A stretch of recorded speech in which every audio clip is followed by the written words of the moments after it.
Okay TV entertainment. This is Kavya. Today film updates ఇప్పుడు చూద్దాం. ఎక్కడి నుంచి ఎక్కడికో తీసుకెళ్లాడు. ట్విస్టులతో అదిరిగొట్టిన నాగ్ అశ్విన్, ప్రభాస్, అమితాబ్ బచ్చన్, దీపికా పదుకోనే, కమల్ హాసన్, ఇలా అందరూ పెద్ద పెద్ద స్టార్లు ఉన్నారు. ఇప్పటి వరకు ఫ్లాప్ అంటే ఏంటో తెలియని దర్శకుడు క్లాసిక్ వెరైటీ సినిమాలకు కేర్ ఆఫ్ అడ్రస్ అయిన నాగ్ అశ్విన్ తీసిన సినిమా కల్కి 2898 AD మూవీ. ఈ సినిమా 2 పార్టులుగా రానుంది. మొదటి పార్ట్ ఈ రోజు వరల్డ్ వైడ్ గా విడుదలైంది. సలార్ తర్వాత మరో భారీ హిట్ కోసం ఎదురు చూస్తున్న ప్రభాస్ కు మరి ఆ రేంజ్ లో హిట్ దక్కిందా?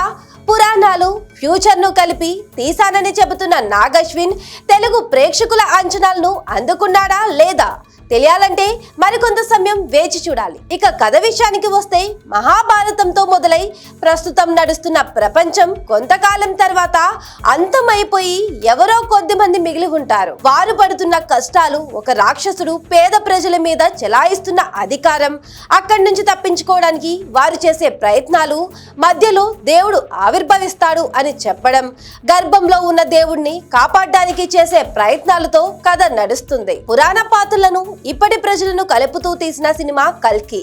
మహాభారతంలో అశ్వత్థామ చిరంజీవి అని చెబుతారు.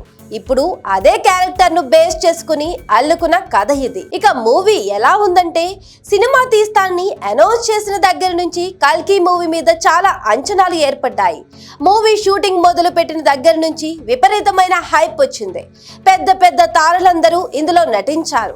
బాలీవుడ్, టాలీవుడ్, కాలీవుడ్ ఇలా అన్ని చోట్ల నుంచి బిగ్ స్టార్స్ ఈ సినిమాలో యాక్ట్ చేశారు. Nag Ashwin, rebel star Prabhas combination లో వచ్చిన సినిమా కల్కి. ఈ మూవీ దర్శకుడు నాగ్ అశ్విన్ ఈ సినిమా కథేంటో చెబుతూనే ఉన్నాడు. సినిమా విడుదలకు 2 రోజుల ముందు కూడా ఇందులో ఉండే లోకాల గురించి చెప్పేశాడు. కాశీ, కాంప్లెక్స్, సంభాల అనే నగరాల మధ్య జరిగే కథే కల్కి మూవీ. సినిమా మొదలెట్టడం మహాభారతంతో మొదలెట్టాడు దర్శకుడు. మహాభారతంలో ఉండే అశ్వత్థామ ప్రస్తుత ప్రపంచంలోకి ఎలా వచ్చాడు అనే దాన్ని మొదట్లోనే చెప్పేశాడు. అక్కడి నుంచి డైరెక్ట్ గా భవిష్యత్తులోకి వెళ్ళిపోయాడు. మహాభారతం ఇంట్రడక్షన్ అయిపోయాక ఏకంగా వరల్డ్ ఎండ్ కు వెళ్ళిపోయాడు.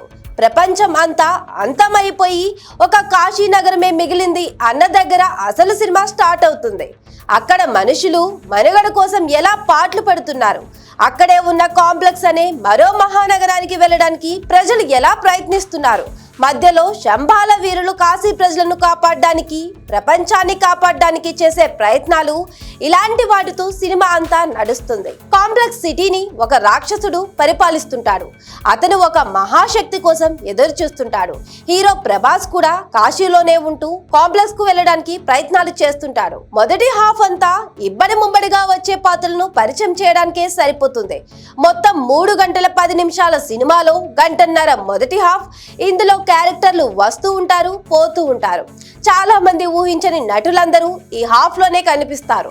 సినిమా షూటింగ్ మధ్యలో వచ్చిన గాసిప్స్ అన్ని నిజం చేస్తూ కల్కి మూవీలో చాలా మంది పెద్ద నటులున్నారు. ఇలా నటులను పరిచయం చేయడానికి ఫస్ట్ హాఫ్ అంతా తీసుకోవడంతో కాస్త బోరు కొట్టినట్లు అనిపిస్తుంది. కథ కూడా నెమ్మదిగా నడిచిన ఫీల్ వస్తుంది. కానీ ఇంటర్వెల్ వచ్చేసరికి కథ ఒక గాడిన పడుతుంది.